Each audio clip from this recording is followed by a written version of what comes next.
Hello guys, ayan, pupuntahan muna natin ngayon yung bahay ng aming bunsong kapatid. Actually, ito yung lumang bahay ng mother at father ko.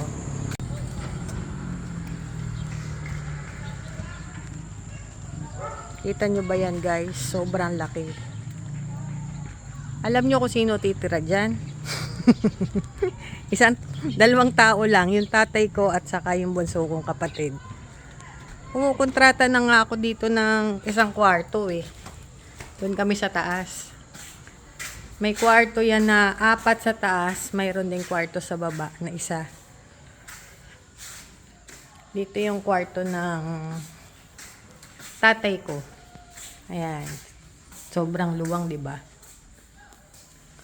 Tapos, meron na siyang built-in cabinet. Tapos, meron siyang sariling CR. Ayan.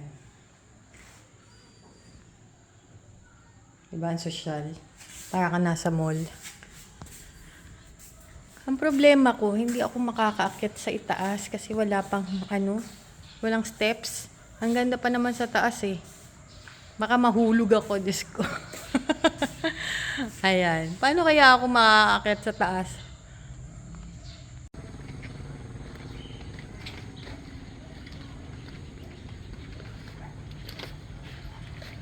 Paano ako makakakit sa taas? Asan na? May hagdan na? Ha? Hello, Boss Marlon. Ito nga pala yung may-ari ng bahay, si Boss Marlon.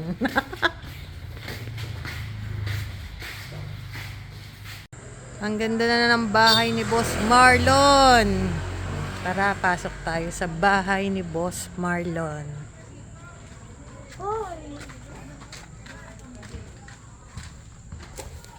Wow.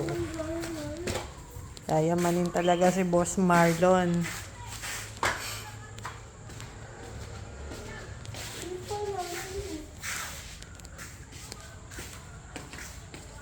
Ito pinakagusto ko dito ito. Itong kanya movie theater. Movie theater room. Dito kami tatambay ni Erich. Ayan, kita nyo naman, sobrang luwang talaga nito. O, di ba? Ang balak ng kapatid ko dito ay gawin na lang na villa.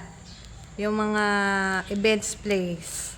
Kasi talagang okay na okay to sa mga may okasyon. Sobrang luwang, tapos lalagyan niya ng swimming pool. Ayan. Iniisip ko kung kaya kong umakyat dito, grabe. Parang hindi ko kaya, malamang hulog ako. Ayan, kung dito naman ako dadaan, problema ko paano ako bababa. Ito naman sa area na to, ilalagay yung kitchen. At syempre, meron ding dirty kitchen. Ayan, dito tayo sa, ayan, dirty kitchen to, maganda pa rin, di ba? Diba? Nalagyan daw niya to ng mobile bar. Trivia lang guys, alam nyo ba na modern kusina lang ang gustong ipagawa ni Boss Marlon? Hanggang sa naalangan na, ayan, hanggang sa buong bahay na ay pinalitan. Yung lumang bahay naging mansion. Diba? Ang ganda naman, diba? Ito naman yung itaas ng kanyang bahay. Ayun si Boss Marlon. Meron ditong 4 rooms. Ayan. Ito yung room na isa. Merong CR.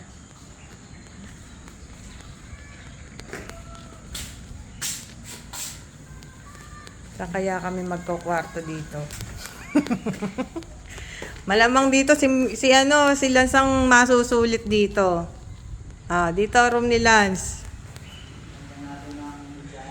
Lagyan natin ng bilyaran, masusulit sa mga kaklase ni Lance to. Mga kaibigan niya, tropa. Sarap tambayan dito, oh. Napakadaming rooms. Ito ang kanyang master bedroom. Diba?